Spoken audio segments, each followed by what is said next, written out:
बहुत बहुत स्वागत है आपका बुलेटिन में। मैं हूं आपके साथ राजश्री धवाई। तो चलिए बुलेटिन की शुरुआत करेंगे अहम खबर के साथ। तो अयोध्या के गोसाईगंज के एसपी उम्मीदवार गिरफ्तार हुए हैं। सपा प्रत्याशी अभय सिंह समेत 5 लोगों की गिरफ्तारी हुई है। बीजेपी प्रत्याशी की गाड़ी पर फायरिंग का आरोप, ये बड़ी खबर हम आपको बता रहे हैं। बीजेपी प्रत्याशी आरती तिवारी से बीती रात झड़प हुई थी। आरती तिवारी की शिकायत पर सपा प्रत्याशी की गिरफ्तारी हुई है। तो ये बड़ी खबर हम आपको बता रहे हैं इस वक्त की। बीजेपी प्रत्याशी आरती तिवारी की शिकायत पर सपा प्रत्याशी को गिरफ्तार किया गया है।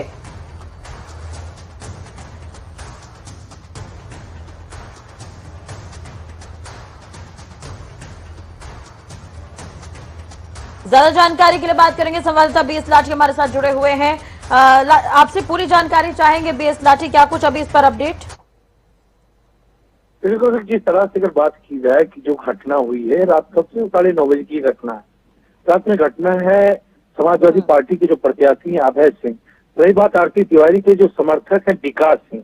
आरती तिवारी से कोई व्यक्तिगत उनसे ना कोई बात हुई है ना कोई वो हुआ है।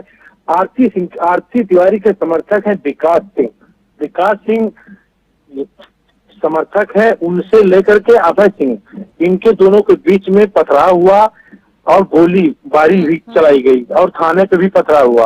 रात में सूबे के जो कप्तान है, जो अयोध्या के कप्तान है शैलेश पांडे, जिलाधिकारी नीतीश कुमार, जो रेंज के आईजी कविंद्र प्रताप है, रात भर डेरा डाले रहे।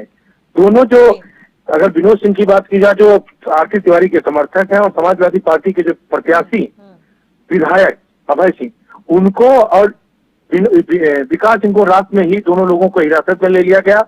रात में हिरासत में लेकर के दोनों तरफ से मुकदमा, दोनों तरफ से धाराएं पंजीकृत है। जो धाराएं उधर से लिखी गई वही धाराएं उनसे लिखी गई हैं। रही बात इनकी, अगर जो बात है जो गनर है अभय सिंह का, जो उनके पास जो स्क्वाड गाड़ी लगाई गई थी, उनके जो स्क्वाड की तरफ से जो गनर है, उसके गनर ने सारी बात बताई है कि इनके साथ ऐसा ऐसा हुआ है।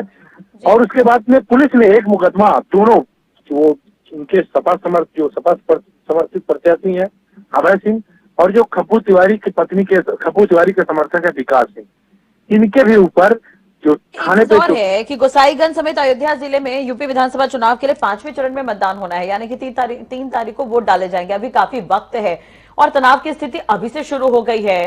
तो ऐसे में सुरक्षा व्यवस्था जो है वहां पर पुख्ता करने होंगे, वरना प्रत्याशी ऐसे ही आपस में भिड़ते रहेंगे या उनके समर्थक आपस में भिड़ते रहेंगे।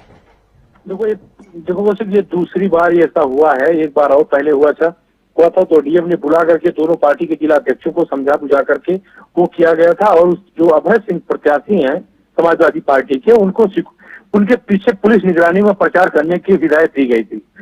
आज जब वो रात में निकल रहे थे कनकपुर के पास, वहां से निकल रहे थे, उनके गाड़ी पर पथराव हुआ। अभय सिंह का आरोप है कि हमारे ऊपर पथराव हुआ, मेरे ऊपर फायरिंग हुई। उसके बाद फायरिंग होने के बाद अगर पुलिस की बात की जाए तो कल रात में जो रात हुई, उस रात में आईजी, सीआईजी और कमिश्नर, डीएम सब मौके पे पहुंचे थे। दोनों प्रत्याशियों को, जो दोनों प्रत्याशी के ये सपा प्रत्याशी अभय सिंह है और आरती तिवारी के समर्थक जो विनोद सिंह, विकास सिंह है। चलिए नजर बनाए रखिएगा। अब देखना होगा कि प्रशासन के सामने एक बड़ी चुनौती है, क्योंकि 3 तारीख को यहाँ पर वोट डाले जाने हैं, तब तक स्थिति को कंट्रोल में रखना होगा। बहुत बहुत शुक्रिया बीएस लाठी तमाम जानकारी के लिए। बात कर लेते एक और बड़ी खबर की। तो यूपी चुनाव में लगा बीजेपी के दिग्गजों का जमावड़ा। केंद्रीय गृह मंत्री अमित शाह करेंगे बांदा, रायबरेली, लखनऊ का दौरा। बीजेपी अध्यक्ष जेपी नड्डा सुल्तानपुर, अमेठी और लखनऊ का दौरा करेंगे। रक्षा मंत्री राजनाथ सिंह करेंगे गोंडा और लखनऊ का दौरा। ये बड़ी खबर हम आपको बता रहे हैं इस वक्त की। लखनऊ का दौरा करेंगे रक्षा मंत्री राजनाथ सिंह, और आपको बता दें कि तमाम दिग्गज आज पहुंचने वाले हैं। चौथे चरण की तरफ बढ़ा चुनाव और लखनऊ में दिग्गजों का जमावड़ा लगेगा। तो यूपी में बीजेपी के दिग्गजों का जमावड़ा और तमाम दिग्गज पहुंचने वाले हैं चौथे चरण के लिए प्रचार करने। केंद्रीय गृह मंत्री अमित शाह बांदा, रायबरेली और लखनऊ का दौरा करेंगे। बीजेपी अध्यक्ष जेपी नड्डा सुल्तानपुर पहुंचेंगे, अमेठी और लखनऊ का दौरा करने वाले हैं। रक्षा मंत्री राजनाथ सिंह भी गोंडा और लखनऊ का दौरा करने वाले हैं। तौकीर किदवई ज्यादा जानकारी के साथ हमारे साथ जुड़े हुए हैं। तौकीर, एक तरह से देखा जाए तो बीजेपी के तमाम दिग्गज पहुंच रहे हैं, किस तरह की तैयारी और चौथे चरण की तरफ अब चुनाव प्रचार जो है वो बढ़ रहा है? हाँ जी बिल्कुल। जब चौथे चुनाव की बात आएगी तो लखनऊ का भी जिक्र है, क्योंकि लखनऊ राजधानी उत्तर प्रदेश की और लखनऊ में खासकर जमावड़ा लगने लगा है। आज मुख्यमंत्री योगी आदित्यनाथ कई जिलों में मौजूद रहेंगे, खासकर सीतापुर में वो काफी घंटे बिताएंगे। इसके साथ ही अखिलेश यादव लखनऊ से लेकर बाराबंकी बड़े पांचवें चरण में आता है, लेकिन बाराबंकी तक वो जाएंगे अपना विजय रथ लेकर। इसके अलावा प्रियंका गांधी अपने घर बचाने में जुटी है, रायबरेली में लगातार बनी हुई है, आज भी उनके सफाई भी करेंगे। तो फिलहाल जो बड़े चेहरे हैं वो चौथे चरण की तरफ मूव कर रहे हैं। चौथे चरण से जो जुड़े जिले हैं वहां पर उनका डेरा जम रहा है, उनके समर्थक, उनके लोग, उनके बड़े नेता अब ऐसे जिलों में नजर आने लगे हैं। चलिए, तो एक तरह से देखा जाए तो आज जो है लखनऊ का जो सियासी तापमान है वो कहीं ना कहीं हाई रहने वाला है। अमित शाह पहुंच रहे हैं, राजनाथ सिंह पहुंच रहे हैं, सीएम योगी आज जनसभा कर रहे हैं, डिप्टी सीएम मौर्य भी पहुंच रहे हैं। किस तरह की सुरक्षा व्यवस्था तैयारियों को लेकर और जनसभाओं को लेकर टाइम मैनेजमेंट किस तरह का है तौकीर? देखिए, आज लखनऊ से हॉटस्पॉट जरा रहेगा और थोड़ा सा ट्रैफिक को लेकर भी दिक्कत होगी आम लोगों को, क्योंकि जगह जगह जनसभाएं हैं और खास ऐसे चेहरे हैं जिनकी भारी सुरक्षा व्यवस्था के साथ चलते हैं, जिसमें अमित शाह है और राजनाथ सिंह रक्षा मंत्री है और गृह मंत्री जैसे लोग लखनऊ में है। इसके अलावा मुख्यमंत्री योगी आदित्यनाथ भी शाम को लखनऊ में बुद्धेश्वर जो पारा इलाका है वहां पर जनसभा करेंगे। तो फिलहाल ऐसे बहुत सारी दिक्कतें हैं जो आज पुलिस को झेलनी होंगी, आम लोगों को भी झेलनी होंगी, क्योंकि चुनाव का समय है और ऐसे में सभी नेता अपने घर बचाने के लिए, अपनी परंपरा को निभाने के लिए निकलते हैं। और चुनावी मौसम में तो फिलहाल इस तरह की जनसभाएं आज रोड पर अलग अलग जगह पर नजर आएगी। अलग अलग दल के लोग, अलग अलग पार्टी के लोग अपील करेंगे, वोट की अपील करते नजर जरूर आने वाले हैं। चलिए, इस पर नजर बनाए रखिएगा, अपडेट आपसे लेते रहेंगे। फिलहाल जानकारी के लिए बहुत बहुत शुक्रिया। तो एक तरह से देखा जाए तो आज चौथे चरण की तरफ लखनऊ में जो चुनाव प्रचार बढ़ गया है, दिग्गजों का जमावड़ा यहाँ पर रहने वाला है और सियासी तापमान जो है वो लखनऊ में हाई नजर आएगा, क्योंकि तमाम दिग्गज आज लखनऊ पहुंच रहे हैं।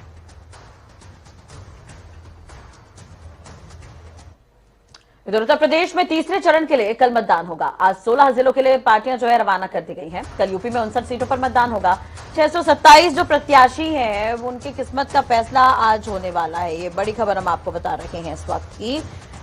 कल मतदान होने हैं, पोलिंग पार्टियां रवाना कर दी गई है। 627 प्रत्याशियों की किस्मत का फैसला कल होगा। यूपी में तीसरे चरण के लिए कल मतदान होगा। तो आज 16 जिलों के लिए पोलिंग पार्टियां जो है वो रवाना होंगी। कल 59 सीटों पर मतदान होना है।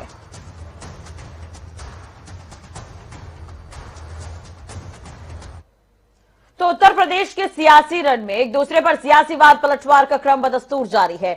अभी तक आरोप प्रत्यारोप का दौर अलग अलग जिलों से जारी था, लेकिन आज सब कुछ आमने सामने से होगा। मुख्यमंत्री योगी आदित्यनाथ और समाजवादी पार्टी अध्यक्ष अखिलेश यादव आज पीलीभीत और सीतापुर में एक दूसरे के खिलाफ गरजेंगे।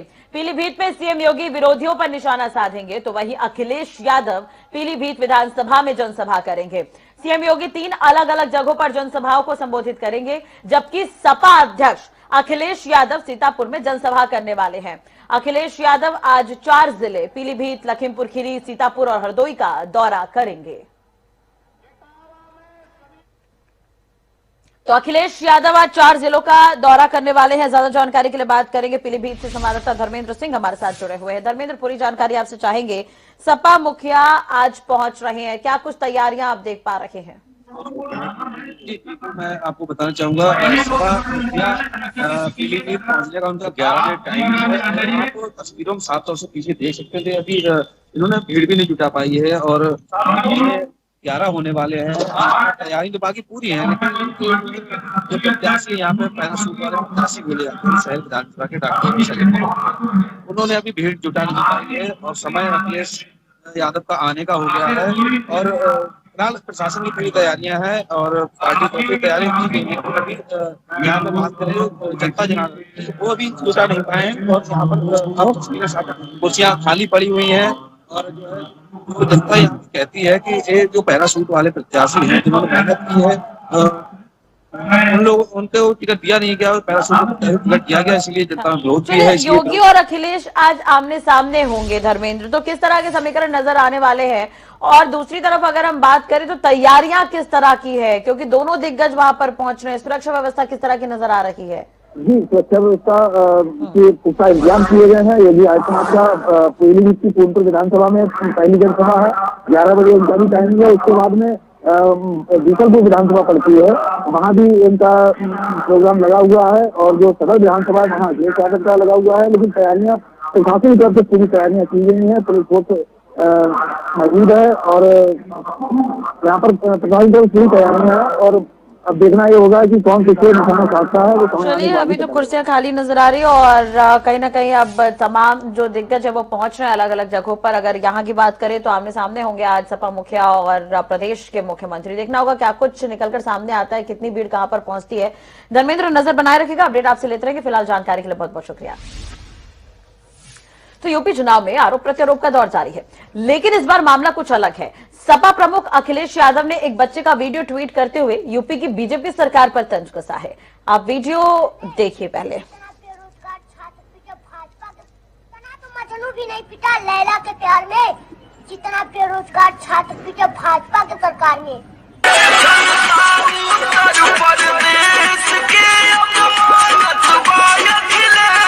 इतना तो मजनू भी नहीं पीटा लैला के प्यार में जितना बेरोजगार छात्र पीटे भाजपा के सरकार में।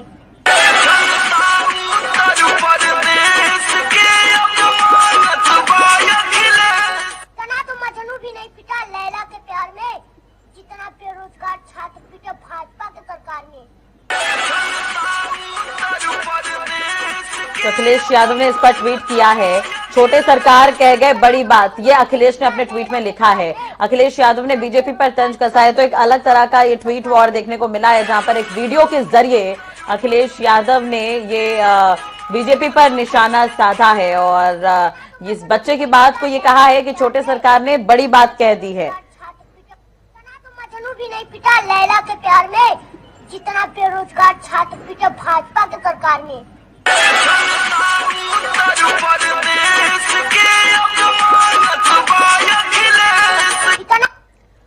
चलो बात कर लेते हैं एक और बड़ी खबर की। तो कांग्रेस का गढ़ रायबरेली बना सियासी अखाड़ा। गृह मंत्री अमित शाह करेंगे रायबरेली का दौरा। प्रियंका गांधी और असदुद्दीन अवैसी भी दौरा करने वाले हैं। चुनाव के मद्देनजर वोटरों को साधने की कोशिश आज होगी दोनों ही पार्टियों की तरफ से। तो दोनों ही पार्टियों के दिग्गज आज पहुंच रहे हैं। अमित शाह, कांग्रेस की राष्ट्रीय महासचिव व प्रदेश प्रभारी प्रियंका गांधी आज पहुंच रही हैं। वहीं दूसरी तरफ अमित शाह भी आज यहां पर जनसभा को संबोधित करते नजर आएंगे। असदुद्दीन अवैसी भी आज पहुंच रहे हैं। तो कांग्रेस का गढ़ है रायबरेली, जहां पर आज अमित शाह पहुंच रहे हैं। दूसरी तरफ प्रियंका गांधी और असदुद्दीन अवैसी भी आज दौरा करेंगे। ज्यादा जानकारी और अपडेट के लिए बात करेंगे संवाददाता आफ्ताब हमारे साथ जुड़े हुए हैं रायबरेली से। आफ्ताब, पूरी जानकारी आपसे चाहेंगे। तमाम दिग्गज पहुंच रहे हैं, एक तरफ प्रियंका गांधी भी पहुंच रही है, अमित शाह भी पहुंच रहे हैं, अवैसी भी आज यहां पर पहुंचेंगे। किस तरह का नजारा दिखने वाला है?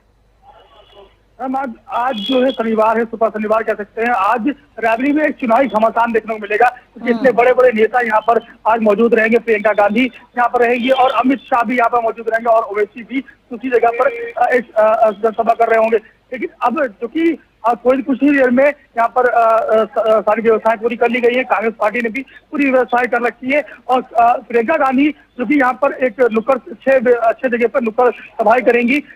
जौहर सर्किल से लेकर दलमऊ और भी जगह पर ये अपनी क्या नाम है जनसभा नुक्कड़ जनसभाएं करेंगी। और दूसरी तरफ वहीं पर अमित शाह ऊंचाहार विधानसभा में एक बड़ी जनसभा को संबोधित करेंगे। बाद में सदर आएंगे और सदर में भी अपनी बीजेपी प्रत्याशी के लिए वोट जुटाने का काम करेंगे और कमल खिलाने का भी काम करेंगे। चलिए, तो एक तरह से देखा जाए तो चुनावी समीकरण क्या कुछ नजर आ रहे हैं, क्योंकि चौथे चरण के लिए भी प्रचार चल रहा है और तमाम दिग्गज पहुंच रहे हैं। लखनऊ में भी आज तमाम दिग्गज पहुंचेंगे। तो ऐसे में रायबरेली के क्या कुछ कहते हैं समीकरण? कांग्रेस का गढ़ है ये आफ्ताब।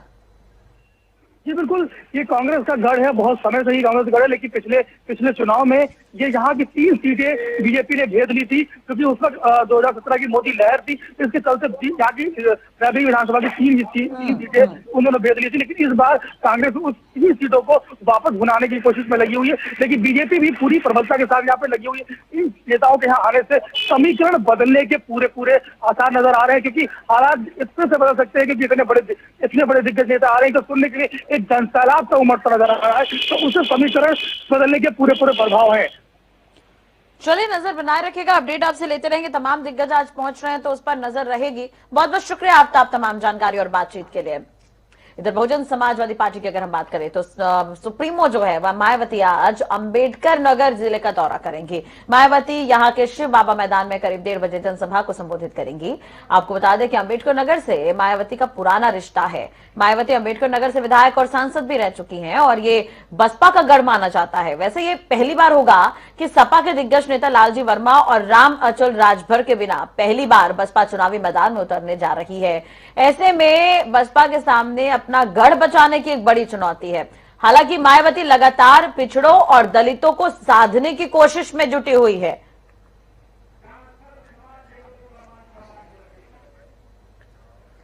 चलिए बात कर लेते हैं एक और बड़ी खबर की। तो बीजेपी प्रदेश कार्यालय पर गृह मंत्री अमित शाह आज बैठक करेंगे। यूपी चुनाव के मद्देनजर पार्टी पदाधिकारियों के साथ मंथन।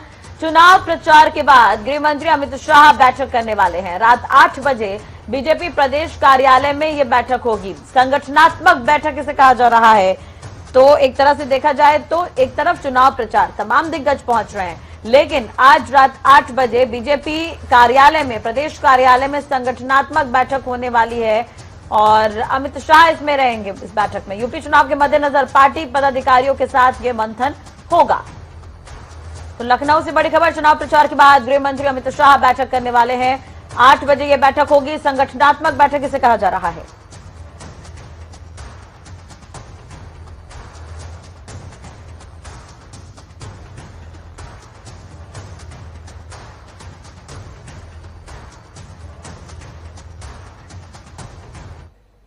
चलिए बात कर लेते हैं उत्तराखंड की। तो विधानसभा चुनाव संपन्न होने के साथ ही सत्तारूढ़ बीजेपी और कांग्रेस अपनी अपनी जीत के दावे कर रही हैं। ऐसे में अब उत्तराखंड की सियासत में एक नया रंग भी नजर आने लगा है। संगठित कही जाने वाली पार्टी बीजेपी के विधायक जो हैं, वो संजय गुप्ता अपने प्रदेश अध्यक्ष मदन कौशिक पर पक्षपात करने का आरोप लगाते नहीं थक रहे। वहीं विपक्ष की भूमिका में कांग्रेस के अंदर भी विवाद थमने का नाम नहीं ले रहा। पूर्व मुख्यमंत्री हरीश रावत अपने सोशल मीडिया अकाउंट पर अपने आप को मुख्यमंत्री का चेहरा बताते हुए नजर आ रहे हैं। एक बयान में उन्होंने ये तक कह दिया कि इस बार वो या तो मुख्यमंत्री बनेंगे या फिर घर पर ही बैठ जाएंगे। ऐसे में कांग्रेस के लिए अब एक नई मुसीबत सामने आ चुकी है। देहरादून से नवीन शुक्ला हमारे साथ जुड़े हुए हैं ज्यादा जानकारी के साथ। नवीन, एक तरह से देखा जाए तो अगर हम बात करें कांग्रेस की, तो अब हरीश रावत ने एक ट्वीट के माध्यम से मुसीबत कहीं ना कहीं बढ़ा दी है। लेकिन अगर बात करें बीजेपी की, तो आंतरिक जो कला की जो स्थिति है वो बीजेपी में भी नजर आने वाली है। और एक तरह से देखा जाए 11 मुख्यमंत्री प्रदेश देख चुका है। अगर इस तरह से राजनीतिक हालात रहेंगे तो क्या हम ये मानकर चले कि सरकार 5 साल टिकेगी, चाहे वो बीजेपी की बने, कांग्रेस की बने, चाहे कोई भी सरकार बने? जी निश्चित तौर पर पहले मैं बीजेपी पे आना चाहता हूं, क्योंकि लगातार यह आरोप और प्रत्यारोप का दौर जारी है। प्रदेश अध्यक्ष को लेकर जो विधायक है उन्होंने आरोप लगाया था कि वह पक्षपात कर रहे हैं। इसके साथ ही उन्होंने यह भी कहा था कि अगर बीजेपी की हार होती है तो इसका जो सारा जिम्मा होगा वो प्रदेश अध्यक्ष पर जाएगा। तो कहीं ना कहीं बीजेपी में भी जो संगठित कही जाने वाली पार्टी है उसमें आपसी तालमेल नहीं बैठ पा रहा है। इसके साथ ही बड़े नेताओं ने साफ तौर पर यह निर्देशित भी किया है कि जो भी बात करनी है वह मीडिया के माध्यम से ना की जाए। पहले पार्टी के वरिष्ठ अधिकारियों को, पदाधिकारियों को बताया जाए, इसके बाद ही मीडिया में कोई स्टेटमेंट दिया जाए। तो कहीं ना कहीं संगठन एक सख्त रूप जरूर अपना रहा है कि जो भी बातें होती हैं, अगर कोई भी बात हो या कोई भी चर्चा का विषय हो या फिर आरोप या प्रत्यारोप का दौर हो, तो सबसे पहले जो है पार्टी के वरिष्ठ अधिकारियों को अवगत कराएं। इसके बाद ही चाहे सोशल मीडिया हो या फिर मीडिया के माध्यम से हो, तभी लोगों को यह बात सार्वजनिक करें। इसके साथ ही अगर कांग्रेस की बात करें, अभी चुनाव के नतीजे नहीं आए हैं, 10 मार्च का समय बाकी है, लेकिन कहीं ना कहीं पूर्व मुख्यमंत्री हरीश रावत ने साफ कह दिया है कि अगर मैं या तो मैं मुख्यमंत्री बनूंगा या तो फिर मैं घर बैठूंगा। तो कहीं ना कहीं एक राजनीतिक हलचल जरूर तेज होती हुई नजर आ रही है। कांग्रेस के जो बड़े नेता हैं उनके कहीं उनका रास्ता जरूर रुकता हुआ नजर आ रहा है कि पूर्व मुख्यमंत्री हरीश रावत ने इस तरीके का बयान दिया है। लेकिन सबसे बड़ी बात यह है कि जो पार्टी के पदाधिकारी हैं वह यह कह रहे हैं कि हरीश रावत को अपना पक्ष रखने का पूरा हक है और वह पार्टी के एक वरिष्ठ नेता हैं, उनको पार्टी आलाकमान तक अपनी बात पहुंचाने के लिए एक माध्यम बनाया उन्होंने और इसके बाद फिर उन्होंने ऐसी बात कही। तो कहीं ना कहीं राजनीतिक हलचल उत्तराखंड की सियासत में लगातार जारी है और इसके साथ ही अब देखने वाली बात होगी, या तो बीजेपी सत्ता में आएगी या फिर कांग्रेस में सत्ता में आएगी, या तो 10 मार्च का समय ही बताएगा। लेकिन कहीं ना कहीं जो राजनीतिक हलचल है वो पूरी तरीके से तेज होती हुई नजर आ रही है। इसके साथ ही बीजेपी और कांग्रेस में आरोप और प्रत्यारोप का दौर भी लगातार जारी है। चलिए अब इंतजार करना होगा क्या कुछ राजनीतिक मोड़ उत्तराखंड में देखने को और भी मिलेंगे, इस पर नजर बनाए रखेगा नवीन। बहुत बहुत शुक्रिया तमाम जानकारी और बातचीत के लिए। चलिए बात कर लेते हैं इस वक्त की बड़ी खबर जो ललितपुर से है। बारातियों से भरी पिकअप और ट्रक में भीषण भिड़ंत, हादसे में 4 लोगों की मौत, 6 गंभीर रूप से घायल। 3 लोगों की हालत नाजुक होने पर झांसी मेडिकल कॉलेज में रेफर किया गया है। स्थानीय लोगों की मदद से घायलों को अस्पताल में भर्ती करवाया गया है। कोतवाली महारौनी क्षेत्र के सिलावन गांव के पास की यह घटना बताई जा रही है। तो स्थानीय लोगों की मदद से घायलों को अस्पताल में भर्ती करवाया गया है, जहां इनका इलाज जारी है। कोतवाली महारौनी क्षेत्र के सिलावन गांव की पूरी घटना है। बारातियों से भरी पिकअप और ट्रक में यह भीषण टक्कर हुई है। कोतवाली महारौनी क्षेत्र के सिलावन गांव की घटना है। जो घायल है उन्हें अस्पताल में भर्ती करवाया गया है। तो आसपास के लोगों की मदद से जो घायल है उन्हें अस्पताल में भर्ती करवाया गया। ये घायलों को आप देख रहे हैं कि अस्पताल में भर्ती करवाया गया है और कुछ लोगों की मौत भी हुई है। बारातियों से भरी पिकअप और ट्रक में यह भीषण भिड़ंत देखने को मिली है और इस पूरे हादसे में 4 लोगों की मौत हुई है, 6 लोग गंभीर रूप से घायल हुए। बेहद दर्दनाक सड़क हादसा, तस्वीर भी आप देख पा रहे हैं। चलो इसी के साथ ही फिलहाल इस बुलेटिन में इतना ही। अपडेट्स